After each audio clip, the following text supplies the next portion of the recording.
முதல் இடத்தில் இருப்பவர்கள் எம்மை பெற்றெடுத்த பெற்றோர்கள். பெற்றோர்களை மறந்துவிட்டு, பெற்றோர்களை விட்டுவிட்டு எமக்கு ஒரு குடும்பம் கிடையாது. எம்மை பெற்றெடுத்த பெற்றோர்கள் அவர்கள்தான் குடும்பத்தினுடைய முதல் இடத்திலே இருக்கிறார்கள். எனவே யார் யாருடைய பெற்றோர்கள் இருவரோ அல்லது அவர்களில் ஒருவரோ உயிரோடு ஹயாத்தோடு இருக்குகிறார்கள் என்றால் அவர்கள் பாக்கியசாலிகள், பாக்கியம் பெற்ற மனிதர்கள். இந்த வயதிலே விவரமுள்ள இந்த வயதில் என் தாய் என் தகப்பன் உயிரோடு இருக்கிறார்களே என்பதை நாங்கள் நியமத்தாக நினைக்க வேண்டும். சில சந்தர்ப்பங்களில் சில சகோதரர்களிடம் கேட்பதுண்டு, அல்லாஹ் உங்களுக்கு தந்த பாக்கியங்களை சொல்லுங்களே என்று சொல்லும் போது, அல்லாஹ் எனக்கு உடல் சுகத்தை தந்திருக்கிறான், வேறு என்ன நல்ல செல்வத்தை தந்திருக்கிறான், இன்னும் சொல்லுங்களே அல்லாஹ் தஆலா நல்ல மனைவியை பிள்ளைகளை என்று அடுக்கிக் கொண்டே போவார். அவரை இடையிலே நிறுத்திவிட்டு உங்கள் தாய் ஹயாத்தோடு இருக்கிறாரா, தகப்பன் ஹயாத்தோடு இருக்கிறார்களா என்று கேட்டால் அப்போதுதான் அவர் சிந்திக்குகிறார், ஆம் என்னுடைய தாய் ஹயாத்தோடு இருக்கிறார்கள். சகோதரரே, அல்லாஹ் தந்த நியமத்துகளுடைய பட்டியல்களை பட்டியலிட்டீர்கள் நீங்கள். உடல் சுகம், அறிவு, நான் படித்த ஒரு பட்டதாரியாக இருக்கிறேன், ஓதிய ஒரு ஆலிமாக இருக்கிறேன், மனைவி, பிள்ளைகள், தொழில் என்று நிறைய அடுக்கிக் கொண்டே போனீர்களே, அதில் உங்கள் தாயை மறந்து விட்டீர்களே, உங்கள் தகப்பனை, வயதான தகப்பனை ஒரு நியமத்தாக கூட நீங்கள் பார்க்கவில்லை என்று சொல்லுகின்ற போது கண் கலங்குகின்ற காட்சிகளை பார்க்க முடியும். நாம் சில தவறுகளை திட்டம் போட்டு செய்வது கிடையாது. தாயை ஒதுக்க வேண்டும், தகப்பனை மதிக்கக்கூடாது என்று திட்டம் போடுவது கிடையாது. ஆனால் எங்களுடைய அன்றாட வாழ்க்கையினுடைய ஈடுபாடுகள், மனைவி, பிள்ளைகள், தொழில், நண்பர்கள், நட்புகள், பயணங்கள், பிரயாணங்கள் என்ற ஈடுபாடுகள் எங்களை அறியாமல் எமது பெற்றோர்கள் மீதுண்டான எங்களது கவனத்தை குறைத்து விடுகிறது. பிறகு பெற்றோர்கள் உயிரிழந்த பிறகு, வஃபாத்தான பிறகு அழுது புலம்புகின்ற அல்லது அவர்களை பற்றி கொத்துபாக்கள், பயான்கள் செய்யப்படுகின்ற போது, என் தகப்பனுக்கு நான் இப்படி செய்யவில்லையே, என் தாய்க்கு அப்படி செய்ய எனக்கு வாய்ப்பு கிடைக்கவில்லையே என்று ஏங்குகின்றவர்கள் எங்களிலே நிறைய பேர் இருக்கிறோம். இல்லை சகோதரர்களே, யாருக்காவது உங்களுடைய தாயோ தகப்பனோ ஹயாத்தோடு உயிரோடு இருந்தால் அல்லாஹ் அவர்களுடைய வாழ்விலே பரக்கத்து செய்யட்டும்.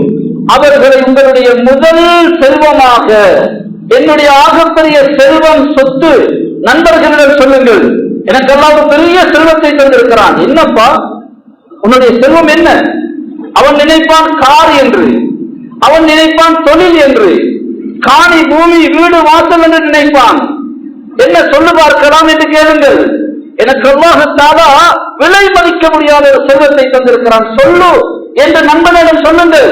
அவன் எதையோ சொல்லுவான், இல்லை இது எதுவும் என்னுடைய பொறுமதியான சொத்து கிடையாது, என்னுடைய வயதான தாய், நோய்வாய்ப்பட்டிருக்கிற தகப்பன், அவர்தான் என்னுடைய ஆகப்பெரிய சொத்து என்று நண்பனுக்கு சொல்லுங்கள்.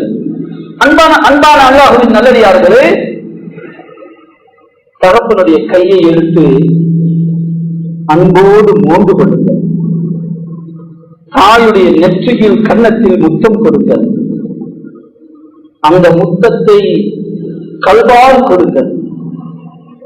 எங்கேயோ இருக்குகின்ற ஹஜருல் அஸ்வத் கல்லை முத்தம் கொடுக்க வேண்டும் என்று நிறைய பேர்கள் ஆசைப்படுகிறார்கள். அங்கே சென்று இரவு 1 மணிக்கு ரூமிலே அவர் இல்லை, எங்கப்பா இரவு திடீரென்று உங்களை காணாமே என்று கேட்டால், இல்லை ஹஜருல் அஸ்வத் கல்லை முத்தம் கொடுக்க போனேன் என்று சொல்கிறார். ஆனால் அதைவிட பல 100, 1000 மடங்கு உணர்வு பூர்ணமான பாக்கியம் பெற்ற முத்தம் காலடியில் இருக்குகிறது. தாய்க்கு கொடுக்குகின்ற, தகப்பனுக்கு கொடுக்குகின்ற மரியாதை கலந்த, பாசம் கலந்த, என் தாயே, என் உம்மாவே என்று நெற்றியிலே, கன்னத்திலே, கையிலே எடுத்து 4 பேருக்கு முன்பாக சபையிலே தாயின் நெற்றியை முத்தம் கொடுங்கள். தகப்பனை மதித்து கையை எடுத்து மோந்து கொள்ளுங்கள். 4 பேருக்கு முன்பாக தகப்பனுடைய செருப்பை தூக்கி கொண்டு நடப்பது எனக்கு பெருமையாக இருக்க வேண்டும். தகப்பன் படிப்பறிவில்லாத சாதாரண ஒரு மனிதர், தோற்றத்தில் ஒரு வயதான ஒரு மனிதர், நான் படித்தப்பட்டது அதை ஓதிய ஒரு ஆலிம் ஹாஃபிஸ். ஆனால் எனக்கு பெருமை 4 பேருக்கு முன்பாக சபையிலே தகப்பனுடைய செருப்பை தூக்குவதிலே இருக்கின்ற பெருமை எனக்கு எதை சுமப்பதிலையும் இல்லை என்று நாங்கள் உணர வேண்டும்.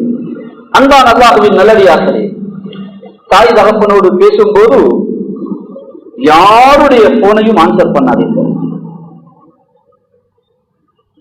பிறகு சொல்லுங்கள், நீங்கள் பல தடவை கால் பண்ணினீர்கள், போன் எடுத்தீர்கள், நான் பேசவில்லை. அந்த நேரம் நான் தகப்பனோடு பேசிக் கொண்டிருந்தேன், நான் தாயோடு இருந்து தாயினுடைய முகத்தை பார்த்து பேசிக் கொண்டிருந்தேன் என்று காரணம் சொல்லுங்கள். உலகத்தில் எங்கும் போய் யாரிடத்திலும் சென்று தாயையும் தகப்பனையும் காரணம் சொல்லுங்கள். நண்பனே, உங்களுடைய இந்த விருந்துக்கு எனக்கு வர முடியாது, தாயுடைய அப்பாயின்மெண்ட், தாய்க்கு மருந்தை, தாயை மருந்துக்கு நான் அழைத்து செல்ல வேண்டும், தாயோடு ஒரு பயணம் போக வேண்டியிருக்கிறது, எனக்கு இந்த வேலையை செய்ய முடியாது, இந்த பொறுப்பை எனக்கு சுமக்க முடியாது, தாய் உடைய பொறுப்பு எனக்கு இருக்குகிறது என்று எந்த பெரிய வேலைக்கும் எந்த பெரிய ஆளுடைய அழைப்புக்கும் நீங்கள் தாயை தகப்பனை காரணம் சொல்லுங்கள். ஆனால் நாங்கள் ஒருபோதும் தாயிடத்திலே தகப்பனிடத்திலே வந்து தாயே எனக்கு வர முடியாது, எனக்கு வேலை இருக்குகிறது என்று உலகத்தில் யாரையும் எவரையும் எதையும் தாய் தகப்பனிடத்தில் வந்து காரணம் சொல்லக்கூடாது.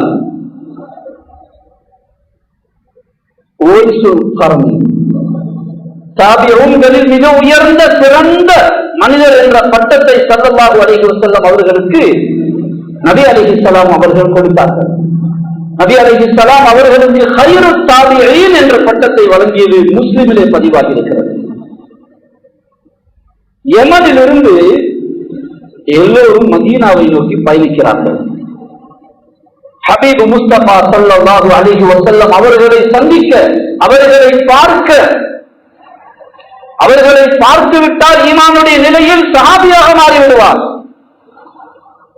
ஆனால் இவருக்கு ஒரு பிரச்சனை, நான் அதை செய்வதாக இருந்தால் வயதான தாயுடைய பராமரிப்பை விட்டுவிட்டுத்தான் அதை செய்ய வேண்டும். இந்த இரண்டில் எதை முற்படுத்துவது? நான் போய் சஹாபியாக மாறுவதா, அல்லது நான் என் தாயை பார்ப்பதனால் அந்த சஹாபியாகுகின்ற வாய்ப்பு ஒருவேளை எனக்கு இழக்கலாம், இல்லாமல் போகலாம். அவர் தாயை விட்டு பிரியவில்லை, எல்லோரும் போகிறார்கள். ஆனால் தாய் பெற்றெடுத்த தாயினுடைய பணிவிடையிலே இருக்குகிறார். சுப்ஹானல்லாஹ். முஸ்லிமுடைய தமிழ் தர்ஜமாவை எடுத்து பாருங்கள், தனியொரு பகுதியே இருக்கிறது ஒய்சுல் கர்னி அவர்களை பற்றி. நபி அவர்கள் அவருடைய அந்தத்தை எப்படியெல்லாம் சொன்னார்கள். அவர் துஆ கேட்டால் அவருடைய துஆ கபூலாகும். உமரே ரலியல்லாஹு அன்ஹு, நீங்கள் அவரை சந்தித்தால் என் ஸலாத்தை சொல்லுங்கள், அவரிடத்தில் பாவ மன்னிப்புக்காக துஆ கேட்க சொல்லுங்கள். அவர் துஆ கேட்டால் துஆ ஏற்றுக்கொள்ளப்படும். சுப்ஹானல்லாஹ். அந்த சம்பவத்தை படித்து பாருங்கள். இந்த ஹதீஸ் பிரபல்யமானதும் அந்த உவைசுல் கர்னி அவர் பிரபல்யத்தை விரும்பாத, ஒளிவாக மறைவாக இருந்த ஒரு சாதாரண போக்கிலே இருந்த ஒரு மனிதர். நபி அலைஹிஸ்ஸலாத்து வஸ்ஸலாம் ഖൈറு தாபிஈன் என்று சொல்லி இருக்கிறார்களா, சலாம் சொல்லி அனுப்பி இருக்கிறார்களா என்ற செய்தி பரவியதும் அவர் யமனை விட்டே மிஸ்ருக்கு, எகிப்து நாட்டுக்கு போய்விட்டார். தன்னை யார் என்று காட்டிக்கொள்ள பிரபலியத்தை விரும்பாத ஒரு இறைநேசர் அவர்.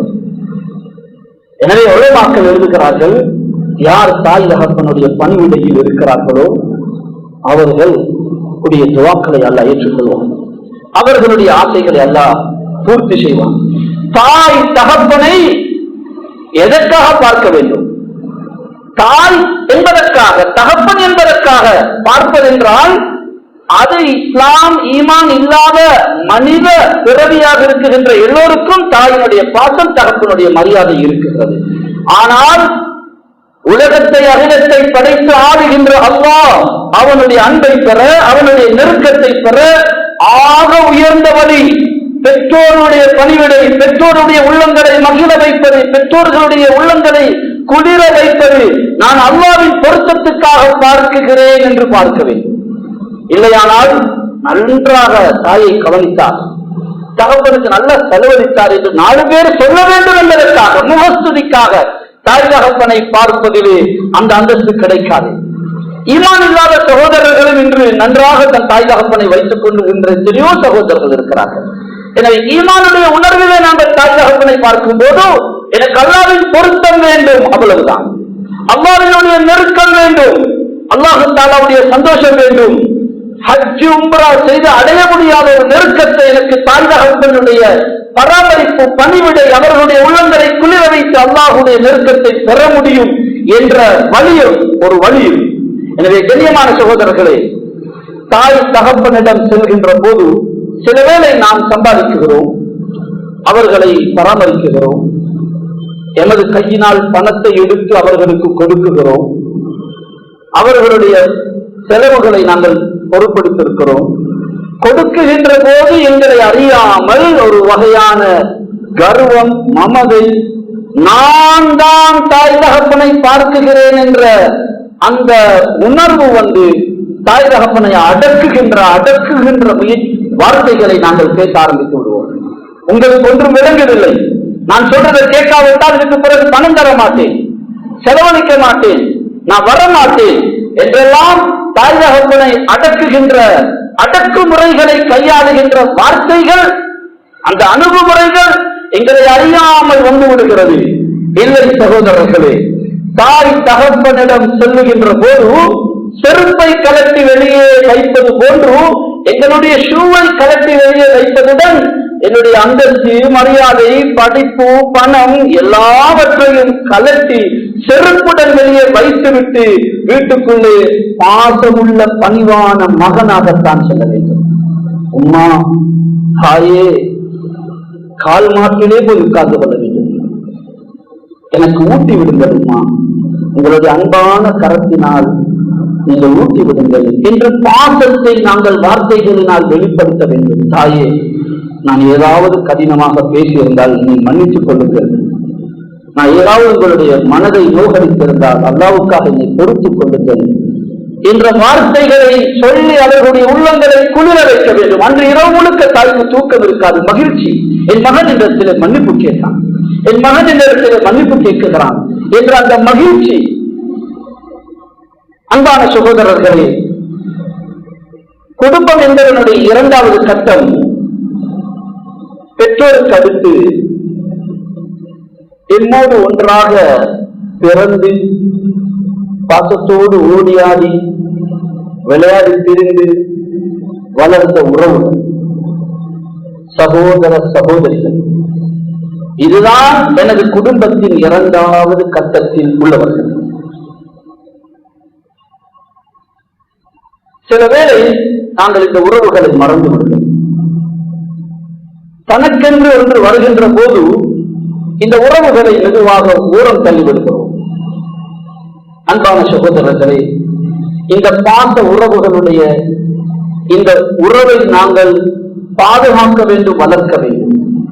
சகோதரர்களுடைய அந்த பாசத்தை, சகோதரிகளுடைய அந்த பாசத்தை நாங்கள் ஒருபோதும் மறந்துவிடக்கூடாது. உங்களில் யாருக்கெல்லாம் உங்களை விட மூத்த சகோதர சகோதரிகள் இருப்பார்களோ நாங்கள் ஒவ்வொருவரும் நினைக்க வேண்டும், என்னை வளர்ப்பதில் தம்பி தம்பி தங்கச்சி என்று எங்களை தூக்கி கெஞ்சி கொஞ்சி விளையாடி பாசத்தோடு வளர்ப்பதில் என்னுடைய அண்ணனும் தாத்தாவும் என்னை வளர்த்திருக்கிறார்கள். உங்களுக்கு வீட்டில் 3 பிள்ளைகள் 4 பிள்ளைகள் இருந்தால் 3 பிள்ளைகளும் 4வது உள்ள சின்ன பிள்ளையோடு எவ்வளவு பாசத்தோடு விளையாடுகிறார்கள். தம்பியை நான் தூக்குகிறேன் என்று தூக்கிக் கொள்கிறார்கள், துணிகளை மாற்றி விடுகிறார்கள். உம்மா, நான் தம்பியை குளிப்பாட்டுகிறேன் என்று போட்டி போட்டு குளிப்பாட்டுகிறார்கள். ஸ்கூல் அல்லது பள்ளிக்கூடத்தில் இருந்து ஓடி வந்து தம்பியை தூங்கிக் கொண்டிருக்கின்ற அந்த குழந்தையை விட்டுக் கொடுக்கிறார்களே. இந்த உறவுகளுடைய சகோதரத்துவ பாசம் இருக்கிறது. அந்த பாசத்தை என்னுடைய சகோதரியும் என்னுடைய நானாவும் அண்ணனும் எனக்கு காட்டியிருக்கிறார்கள் என்பதை நாங்கள் மறந்துவிடக்கூடாது. ஆனால் இன்று நாங்கள் படித்து விட்டோம், கையில பணம் புழங்குகிறது, அந்த உறவுகளை மறந்து விடுகிறோம். சகோதரர் கஷ்டப்படுகிறார், சகோதரி நோய்வாய்ப்பட்டு இருக்கிறார், சகோதரி பல வகையான மனக்கவலைகளோடு இருக்கிறார். நாங்கள் அவற்றை கண்டுகொள்வதே கிடையாது. அவற்றை பற்றி கேட்டால் ஏதோ கொடுக்க வந்து விடுமோ, உதவி செய்ய வந்து விடுமோ என்று பயப்படுகின்ற அந்த கருமித்தனமே, சில வேளை கஞ்சத்தனமே செலவுக்கு வழிவகுக்குமோ என்ற அந்த கஞ்சத்தனம் பெரியராக மாறி உறவுகளுக்கு பாலமாக, உறவுகளுக்கு தடையாக, திரையாக மாறிவிடுகிறது. இல்லை சகோதரர்களே, இந்த சகோதரத்துவ உறவுகளை அன்பை காட்டி அல்லாஹ் தஆலா தந்த நியமத்துகளை அன்பளிப்பாக கொடுத்து, தமிழிலே பொருத்தமாகத்தான் பேர் வைத்திருக்கிறார்கள். அன்பை அளிப்பதுதான் அன்பளிப்பு. நன்கொடைகளை கொடுத்து, விருந்துகள் கொடுத்து, பிள்ளைகளுக்கு சகோதர சகோதரிகளுடைய அந்த மரியாதையை, பாசத்தை உணர்த்த வேண்டும். அண்ணன் வருகிறார், மகன் விளையாடி கொண்டிருக்கிறார். மகனை நாங்கள் சொல்ல வேண்டும், மகனே இது யார் வருவது? பெரியப்பா. நான் யாரு? நான் உன்னுடைய அப்பா. இது வருவது யாரு? பெரிய அப்பா. அப்பாவை விட பெரியவர் மகனே. நீ என்னை மதிக்காவிட்டால் கூட பரவாயில்லை, பெரியப்பாவை மதிக்காவிட்டால் என்னால் தாங்கிக் கொள்ள முடியாது. ஓடிப்போ, பெரியப்பாவின் கையை முத்தம் கொடு, பெரியப்பாவின் கையை பிடித்து வீட்டுக்குள் அழைத்து வா. ஓடிப்போ, பெரியப்பாவின் செருப்பை தூக்கு என்ற மரியாதைகளை பிள்ளைகளுக்கு நாங்கள் அன்பாக நாங்கள் ஊட்ட வேண்டும். தன்னுடைய சகோதர சகோதரிகளை எப்படியெல்லாம் மதிக்குகிறோம், அவர்களோடு பாசத்தோடு இருக்குகிறோம் என்பதை பிள்ளைகள் பார்க்க வேண்டும், கண்ணால் காண வேண்டும், அந்த பாச வார்த்தைகளை காதால் கேட்க வேண்டும். அன்பான அல்லாஹ்வுடைய நல்லடியார்களே, குடும்பம் என்பதனுடைய 3வது கட்டம் நாம் படித்து ஒரு கட்டத்துக்கு வந்ததோடு எங்களோடு இணைகின்ற ஒரு துணைதான் மனைவி. வாழ்க்கையின் துணை இது பிந்தி வந்த உறவு. ஆனால் முந்தி உள்ள உறவுகளில் இல்லாத ஒரு இணைப்பும் பிணைப்பும் உள்ள ஒரு வித்தியாசமான உறவு. ஒரு மனைவி ஒரு பெண்ணுக்கு கணவனுடைய இணைப்போ, ஒரு கணவனுக்கு மனைவியுடைய இணைப்பு. இந்த பிந்தி வருகின்ற 3வது வருகின்ற இந்த உறவு முந்திய உறவுகளை வெட்டி விடுகின்ற உறவாக மாறிவிடக்கூடாது. மனைவி கணவனிடத்தில் அப்பப்ப தன்னுடைய மதினிமார்களை பற்றியோ, கணவனுடைய சகோதர சகோதரிகளை பற்றியோ, கணவனுடைய தாய் தகப்பனை பற்றியோ குறைகளை சொல்லி குத்தி காட்டி, அவர்களுடைய குறைகளை சந்தர்ப்பம் கிடைக்கும் போதெல்லாம் அந்த இன்ஜெக்ஷனை அடித்து கணவனுக்கு பெற்றெடுத்த தாய் தகப்பனோடு வெறுப்பை, உடன் பிறந்த பிறவிகள், உறவுகள், சகோதர சகோதரிகளோடு உள்ள வெறுப்பை வளர்த்து அந்த உறவை துண்டித்து தன் பக்கம் கணவனை சாய்த்துக் கொள்ள வேண்டும் என்ற எண்ணத்தோடு இந்த துரோக செயலை எந்த மனைவியும் செய்யக்கூடாது.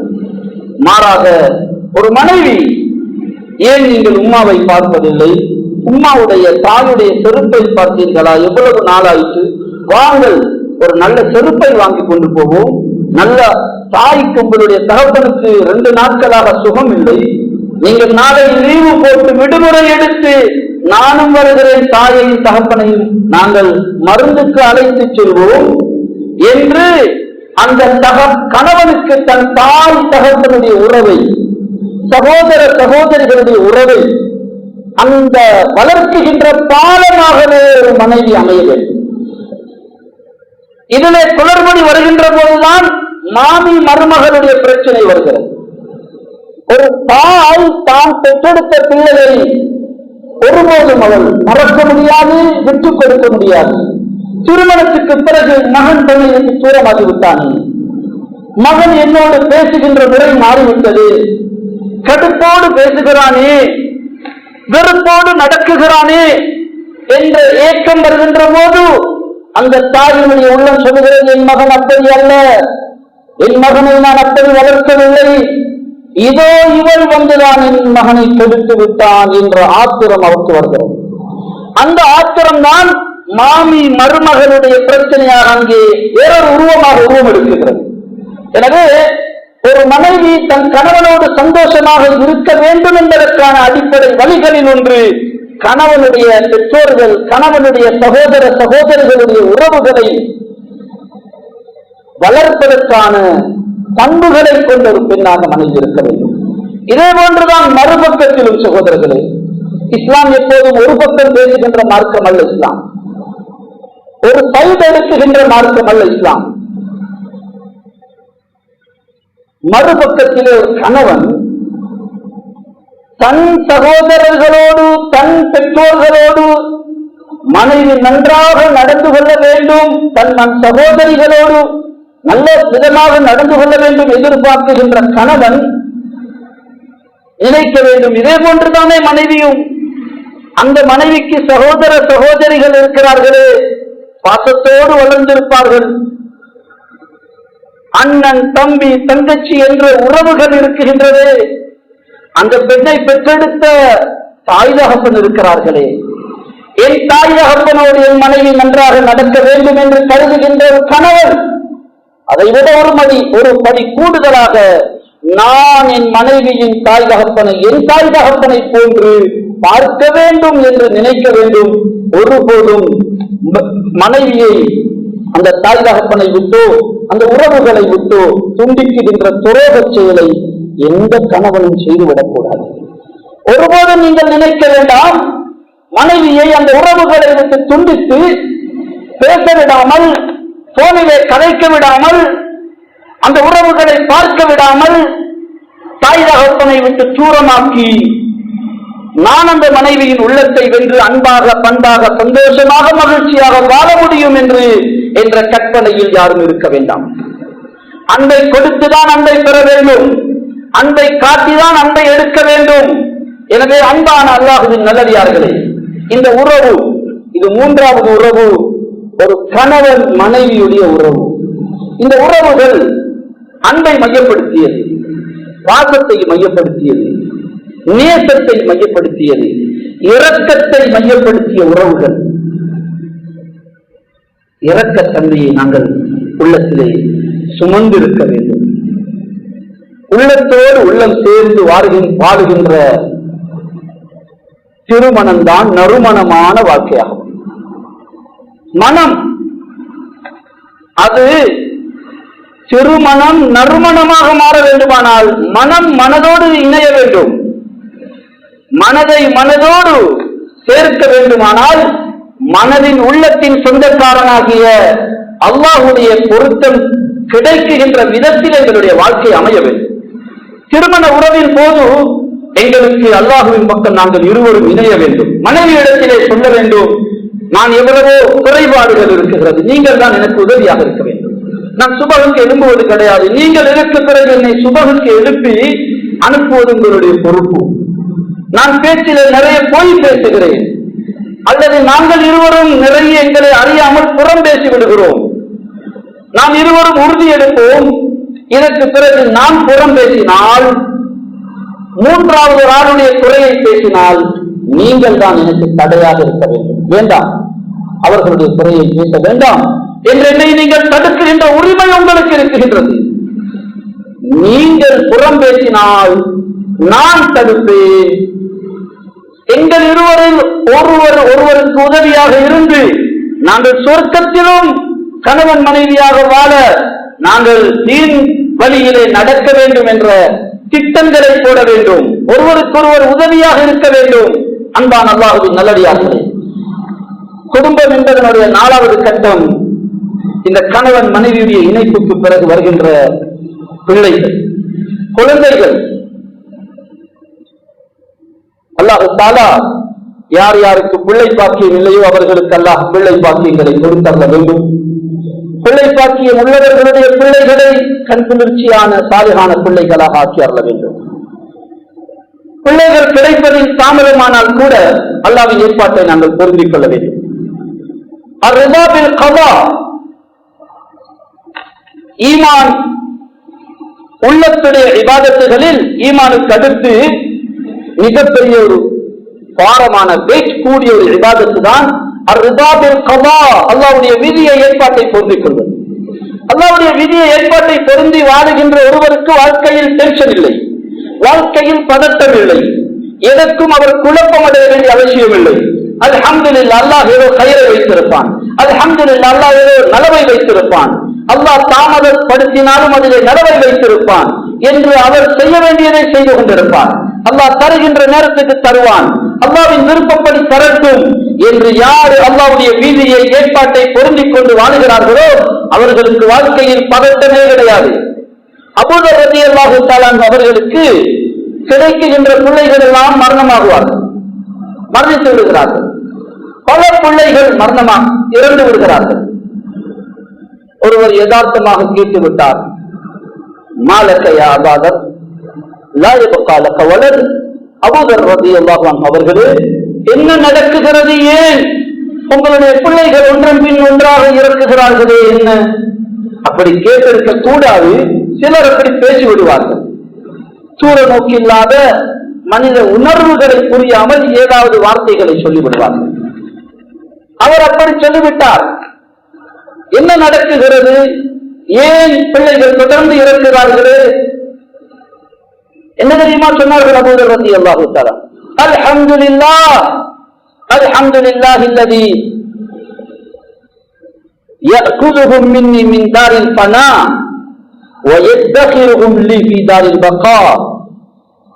இந்த முடிந்து போற உலகத்திலிருந்து பிள்ளைகளை குழந்தையாக எடுத்து குழந்தையாக அவர்களை பராமரித்து சொர்க்கத்தில் எனக்கு குழந்தைகளுடைய பாக்கியத்தை தருவதற்கு, சொர்க்கத்தில் குழந்தைகளை குழந்தைகளாக தருவதற்கு அல்லாஹ் அவர்களை சேமித்து வைக்கிறானே, அந்த அல்லாஹ்வுக்கே எல்லா புகழும். எந்த பிள்ளைகள் பெரியவர்களாக ஆகிவிடுவார்களோ நாம் எமது பெற்றோருக்கு குழந்தையாக சொர்க்கத்தில் இருக்க மாட்டோம். நாம் எமது சொர்க்கத்தில் இன்ஷா அல்லாஹ் அல்லாஹ் தஆலா சொர்க்கத்துடைய பாக்கியத்தை தர வேண்டும். பெரியவர்களாக ஆனவர்கள் குழந்தைகளாக ஆக மாட்டார்கள் சொர்க்கத்திலே. ஆனால் குழந்தையாக மரணித்த பிள்ளைகள் சொர்க்கத்தில் பிள்ளை பாக்கியம் உள்ளவர்கள் யாரு தெரியுமா? உலகத்தில் சிறுவயதில் குழந்தைகள் இறந்து விட்டால் அவர்கள்தான் மறுமையில் பிள்ளை பாக்கியம் உள்ள பெற்றோராக இருப்பார்கள் என்ற வார்த்தையை சொன்னார்கள். அவர் கேட்ட கேள்விக்கு என்ன சொன்னார்கள்? அல்ஹம்துலில்லாஹ், அல்லாஹ்வுடைய விதியை பொருந்தி வாழுகின்றவர்களுக்கு உலகத்தில் இப்படித்தான். எனவே அன்பான அல்லாஹ்வின் நல்லடியார்களே, பிள்ளைகளுடைய விடயத்தில் இந்த 4 தலைப்பும் தனியாக விரிவாக பேசப்பட வேண்டியது. பெற்றோர்களுடைய விடயம், சகோதர சகோதரிகளுடைய விடயம், மனைவி கணவனுடைய உறவுகள், பிள்ளைகளுடைய விடயம். பிள்ளைகளை நாங்கள் அன்பை கொண்டுதான் வளர்க்க வேண்டும், கம்பை கொண்டு அல்ல, பண்பை கொண்டுதான் வளர்க்க வேண்டும். அது தன் பிள்ளையாக இருக்கட்டும், பிறர் பிள்ளையாக இருக்கட்டும். அன்பு பிள்ளைகளுக்கு கொடுக்கப்பட வேண்டிய முதல் பரிசு அன்பு. பாடசாலையுடைய ஆசிரியர்களாக இருக்கட்டும், மதரசாவுடைய உஸ்தாதுமார்களாக இருக்கட்டும், பள்ளிக்கூடத்தினுடைய முஅல்லிம்களாக இருக்கட்டும், கம்பினால் கல்வியை போதிப்பது வெற்றிகரமானது அல்ல. அன்பினால் உள்ளத்தை வென்று அந்த உள்ளத்துக்கு உள்ளத்திலிருந்து விடயங்களை பாய்ச்ச வேண்டும். அன்பின் வார்த்தைகளினால் அந்த கல்வி போதிக்கப்படுகின்ற போது அது வெறும் மூளையிலே சேவாகுகின்ற தகவலாக இல்லாமல் உள்ளத்தை தொடுகின்ற உணர்வு பூர்ணமானதாக மாறுகிறது. எனவே தம் பிள்ளைகளுக்கு மட்டுமல்ல, லைஸ மின்னா மன் லம் யர்ஹம் ஸகீரனா, நபி ஸல்லல்லாஹு அலைஹி வஸல்லம் திர்மிதியுடைய ஹதீஸிலே சொல்லுகிறார்கள், எங்களுடைய சிறார்களுக்கு இரக்கம் காட்டாதவர்கள் எங்களை சார்ந்தவர்கள், என் உம்மத்தை சார்ந்தவர் அல்ல என்று சொல்லுகிறார்கள்.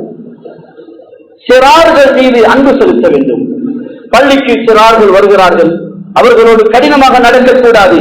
தவறு செய்வார்கள், சத்தம் போடுவார்கள், அதுதான் சின்ன பிள்ளை என்பதனுடைய அர்த்தமே. நானும் நீங்களும் சிறுவர்களாக இருக்கும்போது அதைவிட பல மடங்கு குழப்பம் போட்டிருப்போம். எனவே சிறார்கள் மக்தபுக்கு வருகிறார்களா, பள்ளிக்கு வருகிறார்களா, அவன் தொழாமல் கூட வந்துவிட்டு போகட்டும். பள்ளிக்கு வருகிறானே அதற்கே பரிசு கொடுக்க வேண்டும்.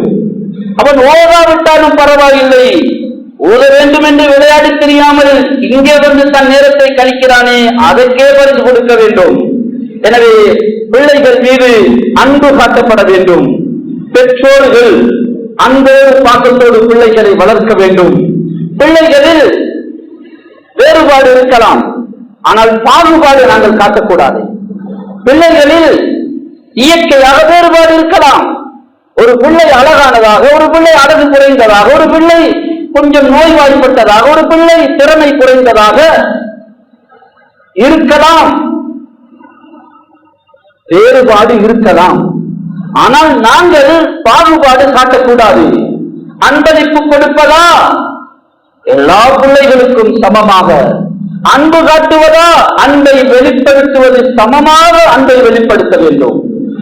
நுஅமான் ரலியல்லாஹு தஆலா அன்ஹு அவர்களுடைய தகப்பன் பஷீர் ரலியல்லாஹு தஆலா அன்ஹு அவர்களுக்கு ஒரு அன்பளிப்பு கொடுக்க பார்த்தார்கள். தாய் புத்திசாலித்தனமான பெண்மணி, அவர் சொன்னா வேண்டாம், ஒரு பிள்ளைக்கு மட்டும் கொடுக்க வேண்டாம். அவர் கேட்கவில்லை. அவர் சொன்னா, நீங்கள் ரசூலுல்லாஹி ஸல்லல்லாஹு அலைஹி வஸல்லம் போய் அனுமதி பெற்று அவர்களை சாட்சியாக ஆக்க வேண்டும். நீங்கள் உங்கள் மகனுக்கு இந்த அன்பளிப்பை கொடுத்தீர்கள் என்பதற்கு, அதுவரை நான் இதனை ஏற்றுக்கொள்ள மாட்டேன் என்று நபி அலைஹிஸ்ஸலாத்துடைய சபைக்கு அனுப்பிவிட்டார். பஷீர் ரலியல்லாஹு தஆலா நுஅமான் என்ற தன் மகனை கூட்டிக் கொண்டு நபி அவர்களிடத்தில் போய், யா ரசூலுல்லாஹ், நான் என் மகனுக்கு ஒட்டகத்தை வாகனத்தை கொடுக்க போகிறேன், நீங்கள் சாட்சியாக இருங்கள் என்று சொன்னார்கள். ஒவ்வொரு பிள்ளைக்கும் கொடுக்கிறீர்களா? இல்லை. அப்படியானால் இந்த அநியாயத்துக்கு என்னை சாட்சியாக்க வேண்டாம் என்று சொன்னார்கள். புகாரியுடைய ஹதீஸ். ஒரு பிள்ளையை வித்தியாசப்படுத்தி பாகுபாடு காட்டி, நாங்கள் வேறுபாடு காட்டி நடப்பது அந்த பிள்ளைகளை மூட்டி விடுகின்ற துரோக செயல். அது அந்த பிள்ளையோடு அடுத்த பிள்ளைகளுக்கு பொறாமை வரும். இவனோடு வாப்பா இறக்கம், இவனுக்கு கூட கொடுத்து விட்டார்கள், உம்மா இவனுக்கு கூட கொடுக்கிறான், எனவே அவனை ஏதாவது செய்ய வேண்டும் என்ற ஒரு நிலைக்கு கூட ஷைத்தான் அவர்களை வழி காட்டி விடுவான். எனவே பிள்ளைகளை, ஆண் பிள்ளைகள், பெண் பிள்ளைகள் உலகத்திலே நாங்கள் கொடுக்கும் போது சரிசமமாக கொடுப்பதுதான் சுன்னா. சில உலமாக்களிடத்திலே வாஜிபு தத்தஸ்வியா பைனல் அவுலாதி ஃபில் ஹிபா, நாங்கள் அன்பளிப்பு கொடுக்கும் போது பிள்ளைகளுக்கு ஆண் பிள்ளை பெண் பிள்ளை எல்லோருக்கும் சமமாக கொடுக்க வேண்டும். ஏதாவது ஒரு நியாயம் காரணத்தினால் ஒரு பிள்ளை சுகம் இல்லாமல் இருக்கிறார், அந்த பிள்ளை வியாபாரத்திலே மிக கஷ்டப்பட்டவர் என்ற சில நியாயங்களினால் கூட கொடுப்பதாக இருந்தால் கூட, அந்த நியாயங்களை மற்ற பிள்ளைகளை வைத்து சொல்லி, இவர்தான் மூத்த மகன், என்னோடு தொழிலே கஷ்டப்பட்டவர், மிகவும் சிரமப்பட்டு தொழிலை முன்னேற்றியவர், அவருக்கு கொஞ்சம் நான் கூட கொடுக்கிறேன், நீங்கள் விருப்பம் தானே என்ற அந்த தெளிவோடு தான் அந்த பிரிவினையை, வித்தியாசத்தை நாங்கள் காட்ட வேண்டும். எனவே அன்பான அல்லாஹ்வுடைய நல்லடியார்களே, புனிதமான ஷாபானுடைய மாதத்திலே நாங்கள் இருக்கிறோம். ரமதானை முன்னோக்கி இருக்கிறோம். நாளை மறுநாள் திங்கட்கிழமை ஐயாமுல் பீத், சுன்னத்தான நோன்பு நோக்குகின்ற 3 நாட்கள் ஷாபான் மாதத்தில் அதிகமாக நோன்பு நோக்கப்பட்டிருக்கிறது. திங்கட்கிழமை நிஸ்பு ஷாபான், ஷாபானுடைய நடு 15வது நாள். எனவே திங்கட்கிழமை நோன்பு சுன்னத்து, ஐயாமுல் பீதுடைய நோன்பு சுன்னத்து, திங்கட்கிழமை ஐயாமுல் பீதாகவும் இருக்குகிறது, இன்னும் திங்கட்கிழமையுடைய நாளாகவும் இருக்கிறது, ஷாபானுடைய 15வது நாளாகவும் இருக்கிறது. அன்றைய இரவு பாவ மன்னிப்பு கேட்க வேண்டிய இரவு, துஆக்களும் தௌபாவும் அங்கீகரிக்கப்படுகின்ற இரவு. அன்றைய இரவிலே விடிந்தால் திங்கள், மாலையில் விடிந்தால் திங்கள். அந்த இரவிலே குர்ஆன் ஓதுவது, தௌபா செய்வது, துஆ கேட்பது, அமல்கள் இபாதத்துகளில் குறிப்பிட்ட அமல் இதுதான் என்று சஹீஹான இந்த ஹதீஸில் இல்லாவிட்டாலும் நாம் பொதுவான அமல்களை செய்வதற்கான சிறப்புகள் வந்திருக்கக்கூடிய ஒரு இரவு. அல்லாஹ் தஆலா எம் அனைவர்களுடைய பாவங்களை மன்னித்தருவானாக. எமது பெற்றோர்களுடைய யார் யார் அவர்களில் உயிரோடு இருக்கிறார்களே வாழ்க்கையில் பறக்கச் செய்வானாக. அவர்கள் யார் யார் என்னை விட்டு பிரிந்து அல்லாஹ்விடம் போய்விட்டார்களோ அவருடைய கபர்களை அல்லாஹ் பிரகாசமாக்கி வைப்பானாக, அவருடைய அந்தஸ்துகளை உயர்த்தி வைப்பானாக. யா அல்லாஹ் கிருபையாளனே, எமது பிள்ளைகளை சாலிஹான பிள்ளைகளாக ஆக்கி வைப்பாயாக. யா அல்லாஹ் எங்களுடைய குடும்ப வாழ்க்கையில் கைர்கள் பரக்கத்துகளை ஏற்படுத்துவாயாக. எங்களுடைய உறவுகளிலே அன்பை, பாசத்தை, மஹப்பத்தை ஏற்படுத்துவாயாக. இந்த நாட்டிலும் உலகெங்கும் சாந்தி, சமாதானம், நிம்மதி ஏற்படுத்துவாயாக. எல்லா மக்களுக்கும் யா அல்லாஹ் ஹிதாயத்தை கொடுத்தருவாயாக. வாஹிர் தாவானா அல்ஹம்துலில்லாஹ்.